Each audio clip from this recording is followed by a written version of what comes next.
Sejam bem-vindos. E o programa de hoje, Arena dos Saberes, está muito especial. A gente sempre fala muito sobre livro, mas hoje será especialmente sobre livro. Era um livro grosso, meu Deus. Era um livro para se ficar vivendo com ele, comendo, dormindo.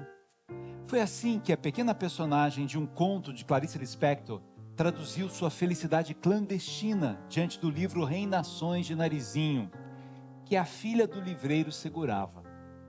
Aquele livro era o objeto de seu maior desejo. Tê-lo nas mãos, lendo com vagar cada palavra, cada frase, cada página. A menina que esperou ansiosa, dias e dias, até conseguir o livro emprestado, tendo em sua posse, nos reconduz à delícia da leitura, à coragem do resgate dessa prática. Muitas vezes fingia que não sabia onde guardara o livro, achava-o, abria-o por alguns instantes, criava as mais falsas dificuldades para aquela coisa clandestina que era a felicidade. Clarice, Lígia, Nélida, Machado, Guimarães, Amado, mulheres e homens e suas luzes feitas letras e palavras e histórias. O nosso convidado de hoje é um amante da palavra, e dos livros, e dos leitores, e é meu amigo amado. Seja bem-vindo, Pedro Pacífico.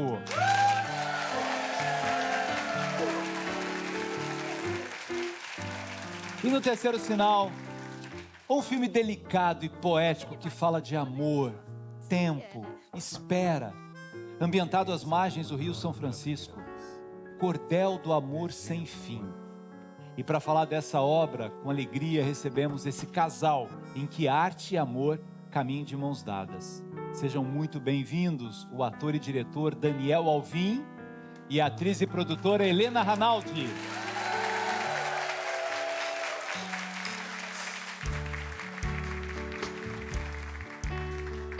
Deixa eu dizer que te amo, deixa eu pensar em você, isso me acalma, me acolhe a alma, isso me ajuda a viver. Meu peito agora dispara, vivo em constante alegria. É o amor que está aqui, amor, I love you, amor, I love you, amor, I love you, amor, I love you, amor, I love you, amor, I love you, amor, I love you, amor, I love you.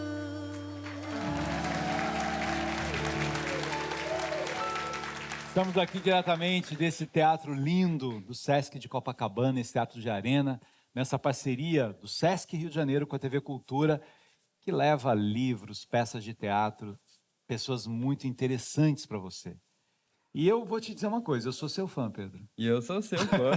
Uma honra estar aqui. Coisa boa te receber. Muito feliz. Você sabe que você, que é um cara que tem uma formação muito sólida, né? Um advogado de muito sucesso e que poderia ter trilhado vários caminhos, você escolheu uma paixão pelo livro e você se transformou numa pessoa de fato essencial, porque a leitura ela se transformou numa resistência cultural, né? Num abrir, né? As sinapses, as mentes, o conhecimento. Então, por isso que eu acho que aquilo que você faz é muito bonito. A literatura me escolheu, antes de tudo, porque ela me mostrou o que eu demorei muito tempo e talvez não teria aprendido sozinho, que a diferença, a diversidade era algo a ser celebrado. E foi contra isso que eu lutei muito tempo, o ser diferente. Ela me acolheu, a literatura. Então eu sou muito grato a ela, e poder compartilhar um pouco dessa paixão com as outras pessoas é uma forma de agradecimento. Você se apaixonou por livro desde criança? Não, Thalita, foi algo que aconteceu na infância e adolescência. Eu tinha uma certa convivência com os livros, não nasci numa casa de leitores, mas isso se intensificou muito no final da faculdade de Direito, quando eu descobri nas redes sociais que existiam pessoas que falavam sobre livros. E aí fui lá e, por meio dessas dicas, eu comecei a entender que muitas das ideias que eu tinha sobre literatura estavam erradas. Muitos dos preconceitos que eu tinha de clássicos, achando que era difícil. A forma como muitas vezes eu enxergava o livro como uma ferramenta mais utilitária, de um resultado imediato, não era o que realmente a literatura tinha de maior para oferecer. E foi justamente, então, com esse ambiente virtual que eu fui para as livrarias em busca de literatura diversa. Isso fazendo a faculdade de Direito. Fazendo faculdade de Direito, que, para minha surpresa, foi um lugar que as pessoas leem pouca literatura. Porque as pessoas costumam falar, você gosta de ler? Faz Direito, que você vai ler. Mas vai ler o quê? Vai ler livros técnicos, né? A gente vê que Apesar de grandes escritores terem feito onde você fez, né? A própria Lígia, que é uma das paixões da minha vida. Vários escritores, né? Os poetas que morreram cedo, né? Que tinham uma coisa... Porque, na verdade, nós que amamos o direito também, você nunca será um bom profissional do direito se você não for leitor de literatura, né? Exato. Porque é a história da vida, dos sentimentos, né, Pedro? Isso vale para qualquer profissão, porque... Para qualquer profissão tem um ser humano por trás disso. Dos dois lados, muitas vezes. Você lida com pessoas. Aprender a lidar com o diferente e com o outro vai te trazer um ensinamento para esse seu dia a dia que, vou te falar, muitos cursos que você possa fazer online, presencial, não vão te ensinar. Os livros de autoajuda não vão te ensinar o que a literatura traz, porque ela é um convite para a essência humana. Pedro, você acha que a gente ensina errado nas escolas de literatura? Isso cria um bloqueio, assim, né? Você lê um livro porque cai no vestibular, aí você vai fazer uma pergunta sobre o livro, aí a pergunta é o que sei lá, Capitu pensava quando disse isso, então as pessoas vão para aquilo e não experimentam isso. Quer dizer, tem de um lado a escola e tem do lado a família que não lê. Como é que você forma leitor, né? Para mim, um dos principais problemas da falta de leitores, e aí não pensando num aspecto social de acesso, tá? Mas quem tem acesso, por que não lê? É a forma como as pessoas enxergam a literatura. Isso vem da escola. Na escola, a gente aprende que livro, primeiro, é um instrumento para aprendizado de alguma coisa imediato, para ser aplicado numa prova. E a literatura que a gente lê na escola, ela segue esse mesmo caminho. Eu vou ler para fazer uma prova, eu vou ler para responder uma questão. Qual o tipo de personagem? Qual o tipo de narrador? É narrador-personagem? É narrador onipresente? E aí você vai querer decorar o que você está lendo? Mas o que falta nisso, para mim, é um dos principais aspectos da literatura, é o entretenimento. Prazer, as crianças e os adolescentes não enxergam a literatura como entretenimento. Porque ela lê para fazer uma prova. Ela lê para responder uma questão do vestibular. E a literatura é, acima de tudo, entretenimento também. O que acontece com essa criança e esse adolescente que sai um pouco traumatizado de clássicos, tem medo, acha difícil, porque realmente leu coisas que para ele eram mais complexas, e se torna um adulto que enxerga a literatura da mesma forma.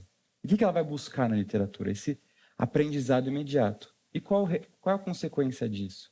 A gente pode ver o reflexo nas próprias listas de mais vendidos. São livros de autoajuda, livros de empreendedorismo, que vendem soluções mágicas para os problemas da sua vida. Né? São promessas de que você vai ganhar milhões, que você vai ser um bom líder, que você vai ter um casamento blindado, que você vai acordar às 5 da manhã e ter uma rotina perfeita.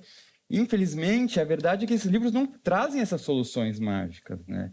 Porque senão a gente só ia ver aqui líderes e milionários e casamentos invencíveis e pessoas felizes, porque eles têm um apelo comercial. Eles são os mais vendidos não porque são os melhores livros, mas porque eles vêm oferecendo uma recompensa e uma solução para os problemas e a demanda da sociedade contemporânea, que é utilitarista e é imediatista.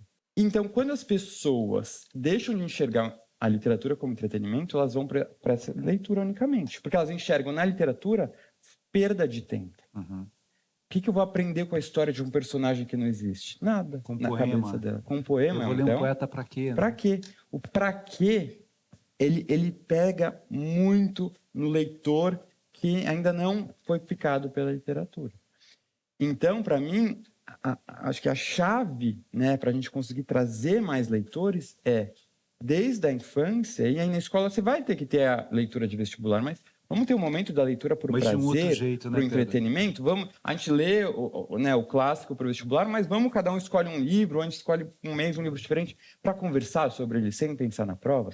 E que o adulto também enxergue a literatura como entretenimento. Eu quero que as pessoas escolham suas leituras da mesma forma que elas escolham suas séries, os seus filmes, senão ia estar todo mundo assistindo a documentário. Mas não é essa a verdade, porque o livro também tem que ser esse objeto, né, que vai trazer o conhecimento e que vai se tornar um profissional melhor. Ele vai ter por consequência, mas não veja isso como o principal objetivo. O PG é interessante que muitos países que investiram muito em tecnologia deram um passo para trás, que na minha visão é para frente, né? Que é voltar e encher de livro. Então você pega assim salas de aula na nova arquitetura das salas no Japão, na China, na Finlândia, cheio de livros. Então você tem, né, máquinas, tem, enfim, salas makers lá para sempre livro. Até para você pegar, sentir, cheirar o livro, olhar, se familiarizar com ele. Mesmo o novo conceito de biblioteca não é um livro distante da gente. São lugares de convivência, são centros para perceber que aqui estão os sentimentos. E nós somos sentimentos. Então a literatura ajuda a gente a fazer um resgate da gente com a gente mesmo, né? Com certeza. A internet, as telas, elas nos afastam muito da literatura. Você disse no começo, né, que ler é uma resistência cultural. Porque parece que tudo vem numa onda de querer afastar a gente dos livros. Então, ler hoje em dia é uma resistência porque é difícil, é um desafio ler. A gente está o tempo todo sendo estimulado por conteúdos de 15 segundos, 30 segundos. Querendo novidades. Que fragmentam a nossa atenção. Então, a gente não consegue mais ficar focado muito tempo em uma mesma atividade. E a literatura é justamente o oposto dessa lógica que a gente está vivendo. É você focar numa determinada atividade que exige o quê? Pausa, que exige silêncio, que vai exigir também você enfrentar o tédio, muitas vezes. As pessoas desaprenderam a enfrentar o tédio. Isso é muito sério. Quando você não sabe mais lidar com o tempo, você não sabe mais lidar com a solidão, não está mais tão interessante com os meus próprios pensamentos, dificilmente você vai conseguir ler um livro. Então, ler hoje em dia é uma resistência dessa lógica que a gente está vivendo, que tudo é muito rápido. Por isso que é muito importante para as pessoas lerem, porque isso, hoje em dia, é uma forma de te manter realmente mais, né, no chão. Voltar, dar esses passos atrás. Ler, dá um pouco esses passos atrás. Você é um bom filho? Sou. Não fala. Vamos ver o que os seus pais têm para dizer. Boa noite, Gabriel. Boa noite para todo mundo. Filho, a gente está aqui porque é imensa a emoção de ver você, cada dia que passa, voando mais alto, voando nos seus sonhos, no seu trabalho, fazendo aqui, sabe, com tudo que você acredita, né? Você fazendo bem, principalmente. Sem dúvida. Você acredita no ser humano, você acredita no melhor, você quer ajudar, você quer fazer acontecer. Você está sempre buscando o novo e o melhor para todo mundo. Parabéns pelo teu trabalho incrível. A gente tem um orgulho, assim, muito grande. É o fã número 1 e número 2. Nós amamos você, filho. Continue esse cara incrível que você é. E que você saiba que a gente vai estar sempre do seu lado. Sim. Tá? Um beijo enorme para você. Beijo pro Gabriel também. Beijo, Gabriel, pra você também. Seu pai é um lorde, né? Colocou a sua mãe como a número 1 e ele como a número 2, né? É inteligente, né? Mas eles são muito especiais, né? Meus pais, se a literatura me trouxe esse acolhimento em primeiro lugar, porque eu não tinha me dado a chance de me expor para o mundo, né? Era um lugar de proteção. Os meus pais foram os primeiros que, quando eu me expus no mundo, me abraçaram. Mas a gente vai falar sobre isso daqui a pouquinho no nosso próximo bloco. Vamos para o intervalo e a gente já volta.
armadilhas da mata escura.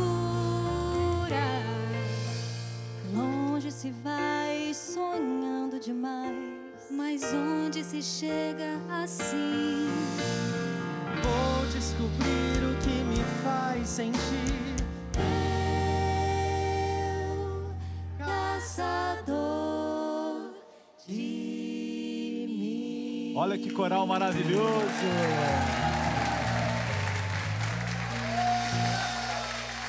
E nossa banda, Beto Bonfim, Eduardo Simões, André Poiar, Julie, antropólogo dos assuntos espinhosos, André Torquato, Laura Visconti, nossa maestra.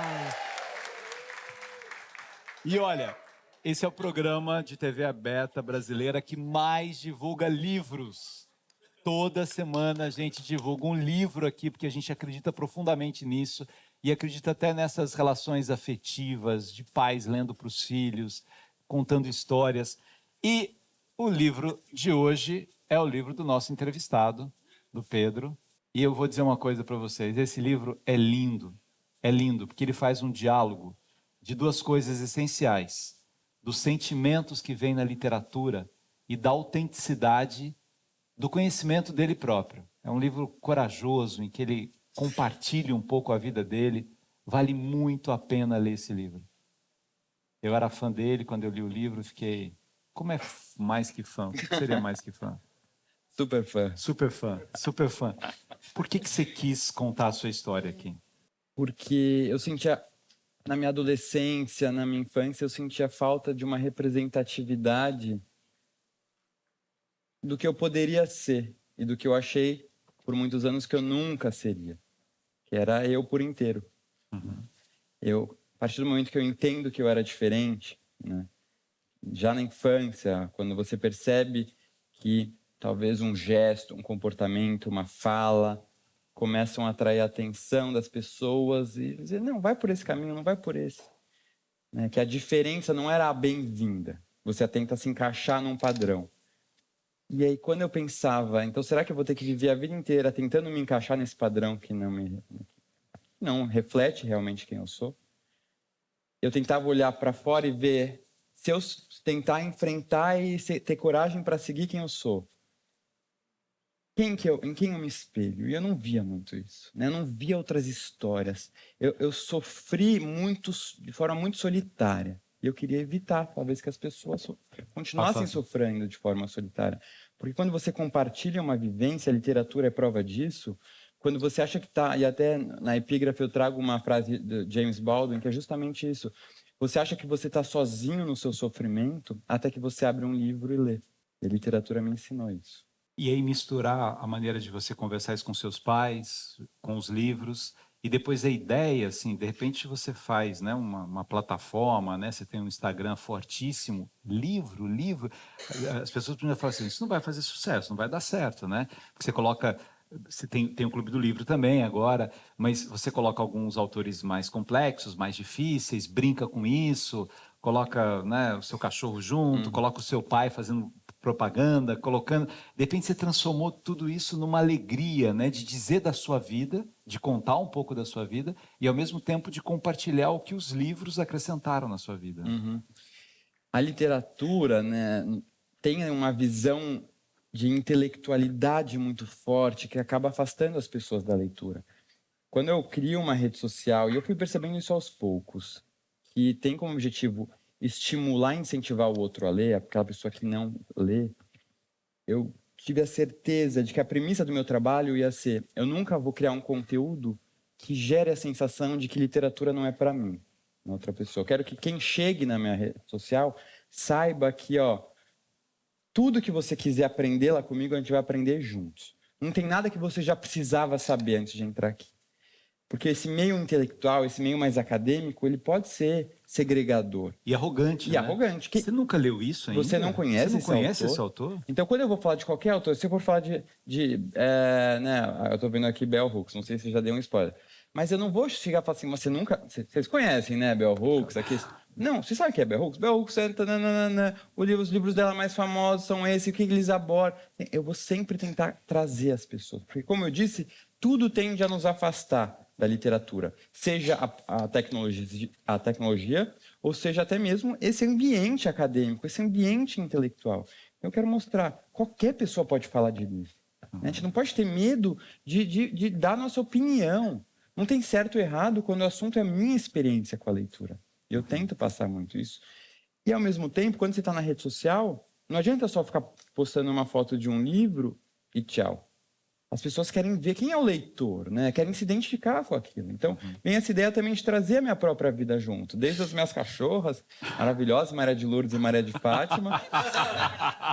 2 pinchers desse tamanho, agressivas. Meu pai, minha mãe, as irmãs... Meu ex-namorado, que agora eu tô solteiro, né? Então, até o próximo aparecer, esse espaço tem algum vago. lugar que as pessoas se inscrevem, que mandam mensagem, assim? Tem uma... Vocês mandam pro Charlito, ele faz um filtro. Não vou deixar ninguém ruim perto. Mas, então, tem esse lado humano é muito importante.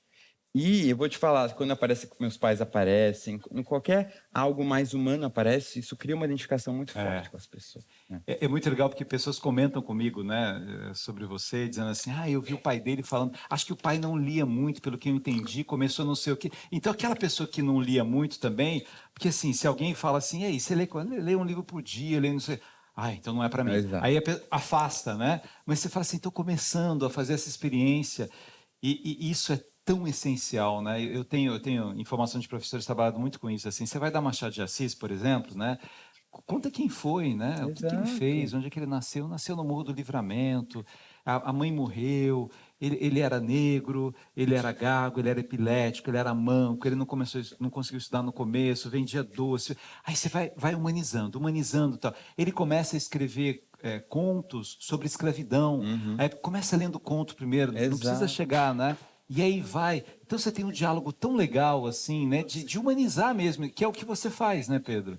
Exatamente, porque quando a gente torna esse livro como um objeto que está num pedestal inacessível, você acaba dificultando muito o despertar do interesse pela literatura. Né? Porque se a pessoa acha que vai ser um assunto complexo, que Machado de Assis é um cânone que é inalcançável, que é difícil... Não é para mim. Não é para mim.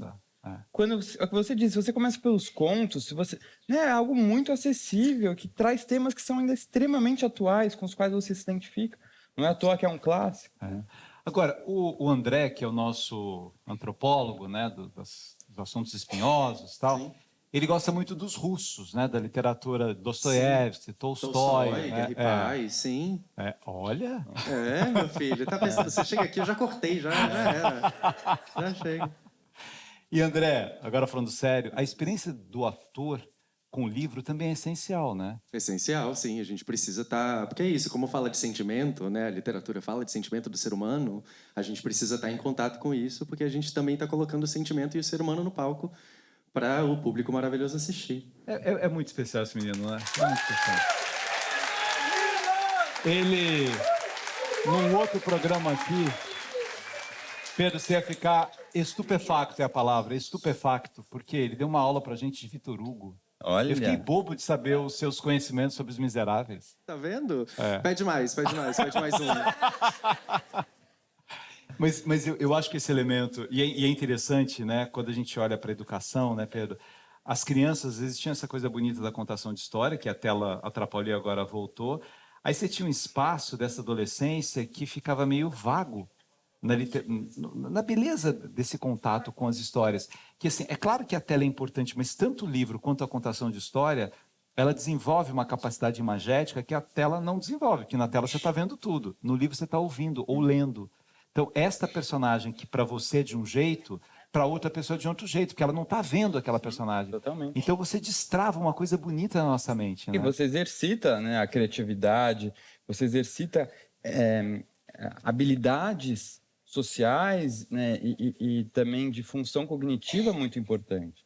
Porque quando você está numa tela, aquilo já está pronto de uma certa forma, não tem a questão da imaginação. E você disse, né, do adolescente que fica um pouco perdido nisso, Mas a gente fala muito pouco sobre o adulto que não lê hoje em dia, né? Não é um problema restrito, os jovens não leem mais. Não, os adultos não leem mais, né? As pessoas ficam, não tenho tempo para ler. Será que você não tem tempo? Deixa eu ver, fazer um teste assim. Quem é Virgínia? O que aconteceu com ela e o Zé Felipe? Tá todo mundo sabendo. Teve tempo para isso, né? E o Vini Júnior, tá junto ou não tá? Mas então, será que a gente não tem 10 minutos para... E é isso, porque as pessoas se afastaram tanto da literatura que acabam só falando, não, a próxima geração. Mas e você, né? Você tá lendo e não tá lendo por quê? Quando a gente vê o último resultado da pesquisa Retratos da Leitura no Brasil, que é a maior pesquisa que trata sobre o tema, mostrou pela primeira vez que mais da metade dos brasileiros não é considerada leitora. Então a gente está perdendo leitores. De 2019 para 2024, a gente perdeu 7 milhões de leitores, né? O que a gente está fazendo sobre isso? A gente está falando ao menos sobre livro? Não, as pessoas não falam sobre livro. Se a gente for pensar em políticas públicas, então, de leitura, é algo extremamente complexo e difícil, né? A formação dos leitores, desde os professores mesmo terem interesse pela leitura. Então, é muito complexo. Quando a gente fala, está melhorando, os eventos cheios, isso ainda é um cenário muito restrito realmente de um país como o Brasil com essa dimensão. E eu acho que tem uma tristeza também, que é a superficialidade dos temas que as pessoas tratam, exatamente por causa disso, né? E assim, a gente vive num momento que, enfim, vários autores trabalham sobre essa fragilidade das redes sociais, que você tem opinião sobre tudo e profundidade de nada, né? Às vezes a pessoa fala assim, não, eu sou de esquerda. Você fala assim, o que é ser de esquerda? Não, eu tenho o meu jeito, a minha opinião, ou eu sou de direita. O que é ser de direita? Não, é isso, é ser contra um monte de coisa, e eu não digo nada. Não dá nem tempo de se aprofundar. Eu não digo nada, porque assim, eu copio alguém que faz isso e aquilo, e eu não tenho profundidade nenhuma, né? E o livro me ajuda a ter essa profundidade, né? Porque a gente, na rede social, fica reproduzindo comentários alheios, né? Precisamos dar opinião sobre tudo, quando muitas vezes essas opiniões precisariam de embasamento técnico. O julgamento não sei o quê. Vou deixar minha opinião absurda de julgamento. Você estudou direito, né? Você analisou as provas. Daqui a pouco vão começar a televisionar uma cirurgia e as pessoas vão começar a opinar se o médico está certo ou errado. Então é muito complexo. Então, na verdade, já estão fazendo isso, né? Já? O que os médicos sofrem. Não. A pessoa vai no médico e fala assim, eu já vi no Google aqui, o que eu tenho que fazer é isso, tal tratamento. O cara estuda tudo aquilo e você chegou numa pesquisa do Google ali resolvido, né? Não, o Google sempre vai dar pior cenário. Eu sou meio hipocondríaco, eu já saio morto. Você é hipocondríaco? Sou, totalmente. Já morri umas 50 vezes. Aí, André, igual você, ó. Só acessando o Google é morte em 20 minutos. Você tem autores do seu coração? Tenho autores do meu coração. No meu livro mesmo eu trago vários deles, mas a Lígia, né, sua amiga, é maravilhosa. Saramago, Gabriel Garcia Marques, eu gosto muito. São 3 autores assim que eu acho que são o meu top 3. Walter Ugumã eu também gosto muito. Tem tanta coisa. Começa a falar que ele vai fazer uma lista. Legal, você fica lembrando de coisas que estava lendo recentemente, né? E o Clube do Livro, você estava colocando um de cada continente? Um de cada país. Um de cada país por mês. A gente lê... A ideia é fazer chama Bookster pelo Mundo, e a ideia é dar uma volta ao mundo por meio da literatura. Como é que você escolhe os autores? Pesquisando. Porque muita coisa nunca chega no Brasil.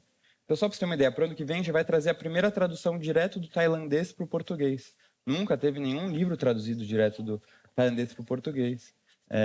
Então, a gente, com a força que o clube ganhou, por conta do número de assinantes, a gente está conseguindo trazer livros inéditos. Então, ano que vem, 9 dos 12 são inéditos no Brasil, de países que muitas vezes não tem praticamente nada publicado aqui. Eu vou divulgar para vocês aqui, para quem está em casa, para entrar no Clube do Livro, como é que faz? Bookster pelo Mundo. Você pode botar no Google, que já vai aparecer. Ou, aí aparece certo. Não põe doença.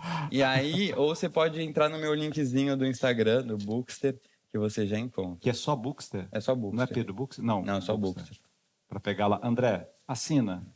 Maravilhoso. Você precisa. O Xalita vai te dar uma assinatura de presente. Ele prometeu. Obrigado, gostei, hein? E para todo mundo vou dar para Julia. Querido, obrigado pela sua presença. Eu que agradeço. Continue fazendo o mundo melhor com tudo aquilo que você faz. Vamos juntos, que você muito também legal. faz. Seguimos juntos.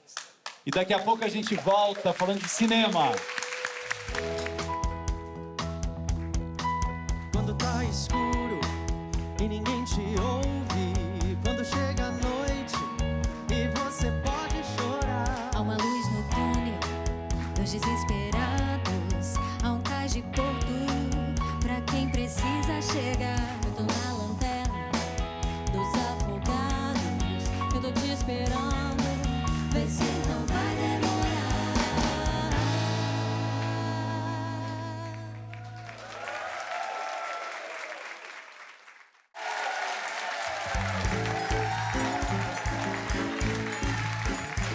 Juazeiro, Juazeiro, me responda por favor. Juazeiro, velho amigo, onde anda meu amor? Ai, Juazeiro, Ela nunca mais voltou. de Juazeiro, Onde anda meu amor? ai, Juazeiro, Ela nunca mais voltou. de Juazeiro, onde anda meu amor? Estamos de volta aqui ao Arena dos Saberes e hoje uma honra receber Helena Ranaldi. Seja muito bem-vinda, essa atriz incrível. E o Daniel Alvim, esse diretor incrível, ator incrível, que bom ter vocês aqui. E eu queria começar falando do filme, porque eu vi o filme e eu fiquei assim... É uma história aparentemente simples, 3 irmãs numa casa... Cada uma com seus monstros, os seus medos, os seus sonhos.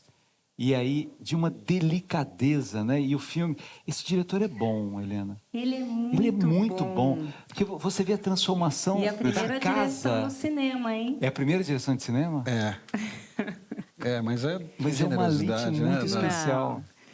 Bom, primeiro eu gostaria de agradecer, né, o convite para a gente estar aqui podendo falar desse filme, que foi um filme tão especial para a gente, que tem uma história e que vem de tantos lugares. Então, é muito importante a gente poder estar aqui para falar desse trabalho, que é um filho nosso, né? São 4 anos de trabalho. E que bom que você assistiu o filme, que bom que você gostou.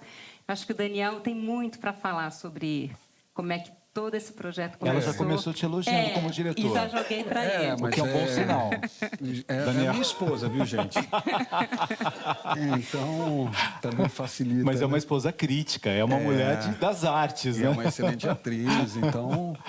Mas o filme realmente é uma caminhada longa. O filme, né? Que são 4 anos de trabalho. Foram 4 anos até a gente chegar aqui e entregar o filme para o streaming, que foi o que a gente fez agora no começo do mês. Então, mas é um filme realmente... Eu conheci essa história, uma história da Cláudia Barral, que é uma dramaturga, que escreveu para um espetáculo, num formato teatral, digamos assim. E eu conheci esse texto em 2006. Então, desde 2006, eu vinha conversando com a Cláudia. Eu falei assim, olha, minha vontade é montar esse texto... Enfim, demorou muitos anos para a gente conseguir... Você viu no teatro ou lendo o Não, texto? vi lendo. Viu lendo Conheci o texto.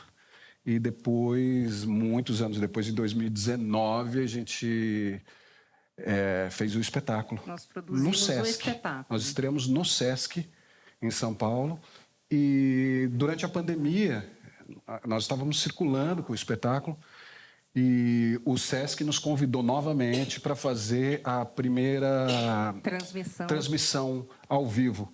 Então, nós ensaiamos de máscara. Eram as mesmas atrizes, vocês 3, as irmãs? Só a Tereza, do filme, que não fez... Ela fez a peça, mas não fez o filme. Foi uma outra atriz que fez. E aí a gente fez a transmissão, como todos aqui, de máscara. Nós fomos para a sala de ensaio, ensaiamos de máscara, marcamos com 3 câmeras para fazer a transmissão, só com a equipe do Sesc, que era relativamente pequena, 2, 3 pessoas na plateia, e os nossos técnicos, né, de som e luz, e fizemos o espetáculo, uma transmissão ao vivo. E naquele momento eu falei, nossa, mas ficou tão bonito. E já vinha pensando na história de adaptar para o cinema. E foi nesse momento que eu falei, Helena, vamos adaptar para o cinema. Aí colocamos num edital do PROAC, fomos contemplados. E naquele momento, falou, quando saiu o resultado, a gente falou, como que a gente vai conseguir realizar isso? Não, que é um filme. Essa história. Eu ficava acompanhando, né, para ver se a gente se saía. Aí eu acordei e falei, meu amor, Conta direito essa história. entramos, nós fomos contemplados. Aí ele olhou para mim e falou assim, Ela falou assim, mas você não ficou feliz? Eu falei, eu fiquei, mas eu estou desesperado, porque como é que nós vamos realizar? Vai ter que realizar, porque era porque é uma verba pequeno, baixíssimo orçamento. E aí, e por isso, se traduz em 4 anos né, de trabalho, numa equipe super reduzida. E na história já se passa as margens de São Francisco também? Tudo. É extremamente fiel. Eu adaptei o roteiro, a Helena, num determinado momento, eu já olhando para aquele roteiro, eu falei, Helena, eu estou enlouquecendo aqui, você não pode revisar? E aí a Helena não só revisou, como ela propôs algumas mudanças, então ela acabou colaborando no roteiro. Eu fiz algumas cenas ali. Ela colaborou no roteiro, fez uma sequência de cenas, mais especificamente da personagem dela, que era uma ideia que a gente tinha de fazer, e de outras coisas dentro do roteiro que ela trabalhou. E aí filmamos, e depois montagem, né? Aí para montar também todo aquele processo, todo aquele tempo com muitos parceiros, e assim a gente conseguiu chegar. Mas voltando, eu acho a história de uma delicadeza, pela simplicidade, por ser muito brasileira. É um filme muito brasileiro, que se passa à margem do São Francisco. O filme, a Helena faz uma irmã que não sai de casa. Exato. Há uma outra irmã que ia se casar e, de repente, conhece alguém. Um viajante que diz assim, eu vou voltar. Ela se apaixonou por ele e ela vive da espera da volta desse viajante. E há uma outra irmã que é apaixonada por quem ela iria se casar. Que é o José. Que é o José. E aí são as 3 irmãs. E é o cotidiano dessas irmãs. E a história da espera é uma coisa tão bonita, né? Porque ela vai todos os dias lá, né? Ele vai voltar. Ele disse que ia voltar. Ela vai ao cais, né? Porque é uma cidade ribeirinha. Ele chega no momento que ela vai lá comprar a irmã mais nova, no dia dela ficar noiva do José, no dia que Teresa vai ficar noiva de José, tem que buscar a farinha para fazer o pirão, para o almoço do noivado, ela vai buscar farinha no cais e volta dizendo, José, não vai dar. Me desculpa, mas eu conheci Antônio. Aí essa irmã fala assim, gente, mas você vai trocar o certo pelo duvidoso? Aí ela fala assim, não, mas eu vou. Ele falou para esperar que eu volto. Que ele volta. Ela falou, mas vai esperar um homem que você não conhece. Eu falei, então se a questão é esperar, todo mundo espera junto. Carminha espera outra irmã, José espera. E o José não espera, José? Aí o José fala, espero. E aí eles passam a vida esperando. É muito ela bonito. fala que daqui uma semana ele muda de ideia. Daqui uma semana essa loucura acaba. Daqui mais uma semana acaba, daqui um mês acaba. E o roteiro, né? O roteiro, a história, ela tem uma poesia que é desse lugar que se passam séculos. Então ela passa séculos à beira do cais esperando esse amor que ela acreditou e que disse, me espera que eu volto. E aí acho que tem grandes pérolas na escrita da Cláudia, né, que eu levei para o roteiro, que ela fala assim, a Teresa esperando, ela fala assim, eu vi verdade nos olhos dele. É lindo isso. Aí a Madalena diz assim, e olho de homem, lá é lugar para se encontrar verdade, Teresa.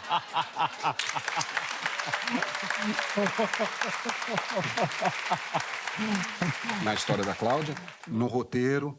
E eu acho que nesse tempo que nesse tempo que não existe mais, que é o que a gente vive hoje, o que nós vivemos hoje é muito acelerado, não dá tempo de ter silêncio. Ali não tem celular, ninguém está olhando nada, não tem joguinho de nada, são elas cozinhando, fazendo, pegando a galinha, indo lá, ali não tem, bicicleta. É o tempo do rio, né? É o tempo do rio. É uma navegação.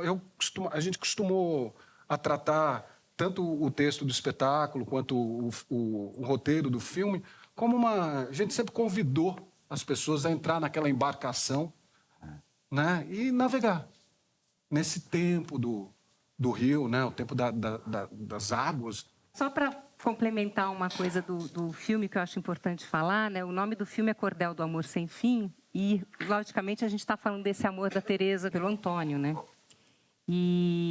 É o José que está esperando. Mas ele fala também de vários tipos de amor, né? Ele fala do amor dessas 3 irmãs, fala desse amor do José, que é um amor possessivo por Teresa.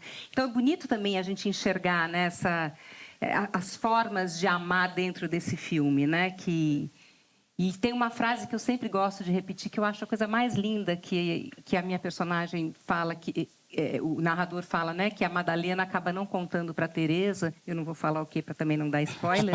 Spoiler. Mas porque que a vida e a esperança são 2 coisas que terminam juntas, né? Então, quando a esperança acaba, a vida termina também. Então, é muito bonito, né? Você vê naquela menina a alegria de esperar, né? Que é a alegria de viver. Então é muito... Isso é a marca mesmo, né, da poética do filme. Ela vai lá para o cais, que podia ser um caos, né? Porque o cara não volta e vai indo e ela tá feliz. Ela tá feliz com aquilo. Com o né? mesmo figurino, não sei se você percebeu isso, que foi o figurino que ela conheceu ele e ela mantém aquele figurino sempre com aquela alegria, como se ela estivesse no mesmo lugar, daquele lugar do encontro, sabe? Então tem detalhes assim do filme que são muito poéticos, assim, acho que... Eu posso dar um spoiler, que a gente nunca fez isso, mas eu acho que é legal. O filme tem uma... diante dessa poesia e... Enfim, ele tem várias licenças poéticas, então a gente tem no cenário, na direção de arte, que inclui o figurino, que elas estão quase sempre com o mesmo figurino, digamos assim. Elas não envelhecem. Elas passam anos, né? Passam 100 anos, 1000 anos, séculos. Mas, se você olhar, elas não envelhecem. O que envelhece é o que está ao redor, que é a casa. Eu não sei se você percebeu isso. Sim. A casa vai envelhecendo. A casa vai envelhecendo, a casa vai... O quadro... Mas você sabe que não é todo mundo que percebe isso, né? Às vezes a gente comenta aí, a pessoa fala, quero ver de novo o filme, porque são detalhes, né? Tá na sutileza, né? Tá na sutileza, exatamente. Mas em casa vocês falam sobre o quê? Sobre tudo. Vocês vão assistir peças de teatro juntos, criticam, pegam, critica o trabalho do outro? A gente tem trabalhado muito juntos, né? Os últimos trabalhos nossos foram juntos. Eu agora estou fazendo uma peça, estou viajando com uma turnê com uma peça, 3 Mulheres Altas, e o Daniel... você está na peça 3 Mulheres Altas? Estou. Cheguei hoje de Curitiba, em São Paulo, já estou aqui. É lindo, maravilhoso. Ontem fizemos uma apresentação, estava comentando com o Daniel, foi uma emoção. No Guairão, 2.200 pessoas assistindo. Assim, eu nunca tinha feito para um público tão grande. É muito emocionante. E eu estou falando isso porque o Daniel foi uma pessoa que me incentivou muito a entrar nesse trabalho, fazer essa turnê. Num primeiro momento eu fiquei na dúvida, porque são muitas viagens, né? Então é muito legal a gente ter essa parceria de casal e também, né, trabalhar... Falar de arte, né? De ter essa sensibilidade. Trabalhar, a gente ter, né, essa torcida um pelo outro, e muitas vezes a gente está juntos, outros momentos a gente está separado. Esse filme nosso foi a nossa primeira produção em cinema.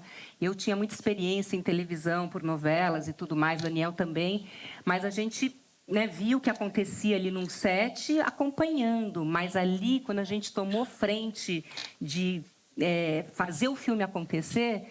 Foi tão legal, né? A gente ficou muito cansado, assim, foram muitos anos assim de muito trabalho, mas a hora que o filme nasceu é muito emocionante. Então, e é uma coisa que fica, né, Helena? É uma coisa que fica. Daqui a 20 anos vão estar falando sobre o filme, daqui a 30 anos vão lembrar. Aí esse filme vai para alguma universidade para estudar aquela linguagem, para estudar essa história da casa envelhecendo e as pessoas não, né? De sutilezas e até coisas que de repente vocês nem imaginaram ali na concepção e que outras pessoas vão pegar e perceber. Porque a arte tem essa elevação, né? Essa beleza de respeitar, inclusive, outras opiniões, né? sobre o que vocês fizeram, né? Com certeza. Isso que é legal, né? Você conseguir perceber como é que afeta, né, as pessoas, como que aquilo transforma, como aquilo provoca, que tipo de reflexão que aquilo provoca. Isso é muito bonito na arte, né? De você conseguir tocar as pessoas. Eu acho que quando você é apaixonado, né? Eu acho que para qualquer projeto, né? Para que as pessoas se olhem e para que toque as pessoas, ela tem que tocar você. né? Você tem que se apaixonar pelo que você quer que as pessoas se sintam tocadas, né? Então, a gente é meio confuso, né? Nós, artistas, né? Porque a gente acelera até o fim, né? A gente não faz concessão. Não faz só um pouco. Vou fazer um pouquinho aqui. Não, o filme está nesse lugar também. Aliás, tudo que a gente faz, né?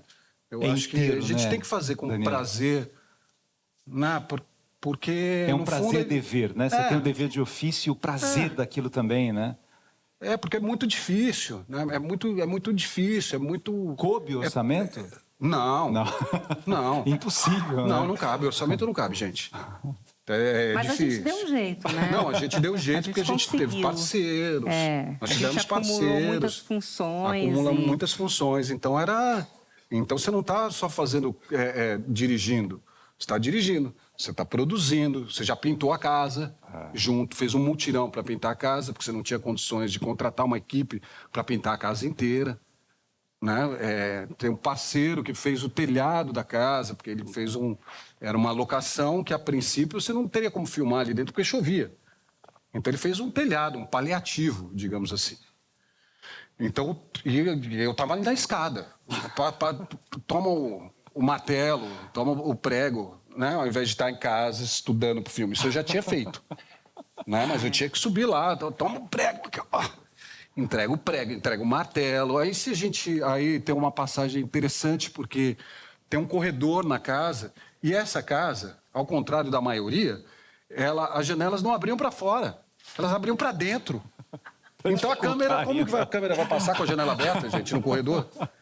Então a gente lá preparando a casa, eu falei, o que a gente faz? Vamos partir a janela e deixar ela dobrável.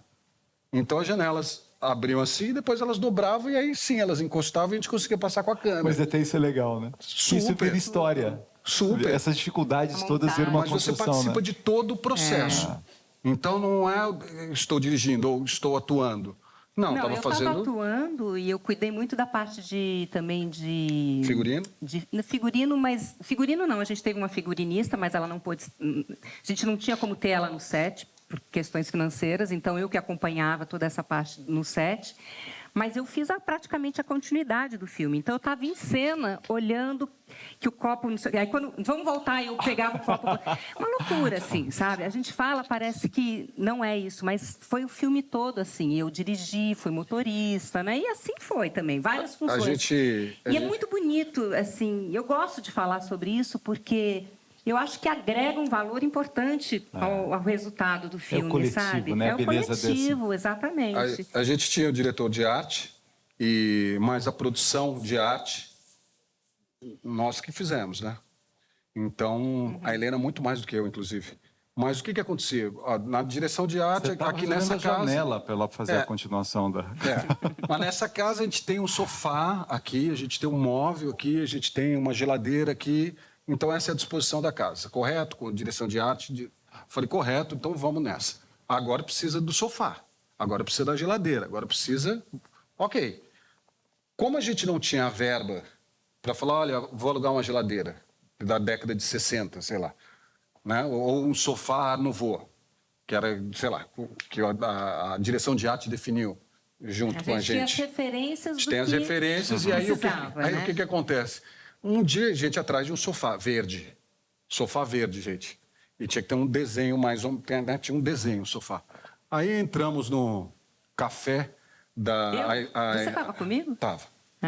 Eu e a Helena entramos no café da minha irmã. Ela tem um café ali da Vila Madalena. Aí a Helena entrou e fez assim, ó... Eu olhei o sofá. O sofá.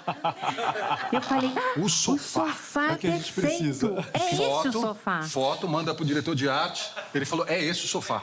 Aí tinha uma mulher sentada tomando café no sofazinho. E ela não saía do sofá. Ela estava lendo. Aí eu cheguei pra minha irmã, que era a dona do espaço, eu falei, Bia, pede pra ela sair. Você pode me emprestar esse sofá por um mês? Eu te trago outro para colocar aqui no lugar, mas eu preciso desse sofá. Ela falou, claro, pro filme, né? Expliquei. E a Helena assim, ó, ela não vai embora. Ela não termina de ler. Eu falei, Helena, calma, não dá pra tirar. Não, mas a gente Helena, precisa... você é uma mulher da cultura, ela tá lendo. Nossa. Aí a gente chegou uma hora e falou, a senhora, a Bia falou, né? Você não quer sentar junto? Porque a gente tinha que ir embora e a gente levou o sofá embora. Então foi nesse nível, assim, que foi feito. Tem bastante móvel de vários história. amigos, de parentes. Então a casa... Foi Muito montada, legal. objetos de arte, né? Então, E ela ficou linda a casa. Ficou muito, linda a casa. Ela ficou a cara do filme, assim, sabe? Nós fizemos uma exibição no Belas Artes, em São Paulo.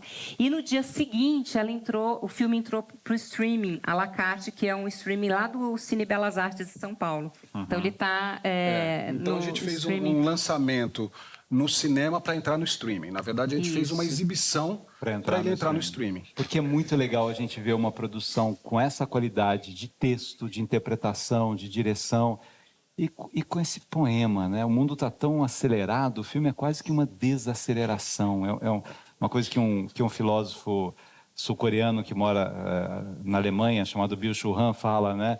Vamos fechar os olhos um pouco, vamos desacelerar, né? Vamos ver essa poética dos instantes. O filme é isso, né? Vocês são de parabéns. Obrigada, muito bom, parabéns. Obrigada, e é isso aí. Semana que vem tem mais Arena dos Saberes. Obrigado a essa plateia linda que está aqui. A você que nos autoriza a entrar na sua casa. Fiquem com Deus, uma linda semana. Beijo. Maestra! A vida aqui só é ruim Quando não chove no chão, mas se chover dá de tudo. fartura tem de porção. Tomara que chova logo, tomara, meu Deus, tomara. Só deixa o meu cariri no último pau de arara. Enquanto a minha vaquinha tiver o couro e o osso, E puder com um chocalho pendurado no pescoço. Vou ficando por aqui, que Deus do céu me ajude. Quem sai da terra natal, em outro canto não para. Só deixa o meu cariri